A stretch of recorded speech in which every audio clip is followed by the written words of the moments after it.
Good morning. It is January 4th, and it's time for our daily dose of good news, which is from Proverbs chapter 3, verses 1 through 12. My child, do not forget my teaching, but let your heart keep my commandments. For length of days and years of life and abundant welfare they will give you. Do not let loyalty and faithfulness forsake you. Bind them around your neck. Write them on the tablet of your heart, so you will find favor and good repute in the sight of God and of people. Trust in the Lord with all your heart, and do not rely on your own insight. In all your ways acknowledge him, and he will make straight your paths. Do not be wise in your own eyes. Fear the Lord, and turn away from evil. It will be a healing for your flesh and a refreshment for your body. Honor the Lord with your substance and with the first fruits of all your produce. Then your barns will be filled with plenty, and your vats will be bursting with wine. My child, do not despise the Lord's discipline, or be weary of his reproof. For the Lord reproves the one he loves, as a father the son in whom he delights. Here ends the reading.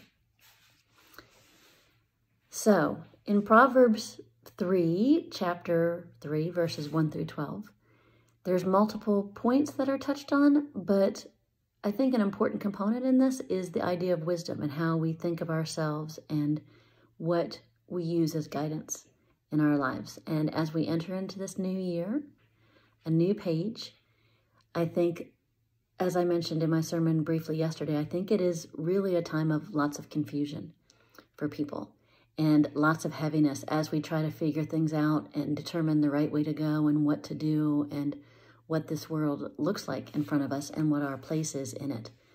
So I think there are some important components related to that here. One part specifically is about write this on the tablets of your heart. And that component relates to the 10 Commandments, right? There were 2 stone tablets that were the law that were for the Israelites to keep with them to know how to live. And Proverbs is taking it a step farther and saying integrate that. Integrate this into your heart. Write this on the tablets of your heart in a place that you have with you always, and keep it there. That this isn't something separate from you, but this is how you are to operate. This is how you are to function and focus and engrave it on your heart. So it emphasizes the importance of that. The other piece I think that is really valuable is really a confrontation on don't be arrogant in your thinking. Don't think that you know. Don't assume that your wisdom is the correct wisdom, but rely on God to give you wisdom. And don't do what's wise in your own eyes, because that might not be wise at all. That might be detrimental.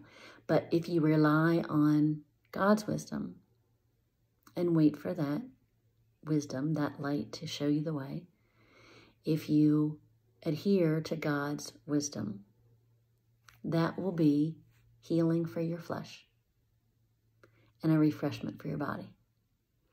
And I really want to underscore that, because I don't think in general people right now are feeling like they're healed and they're refreshed.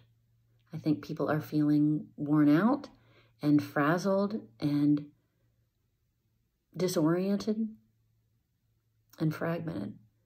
And God offers beautiful health and wholeness and restoration instead. And so why would we choose anything else? Okay?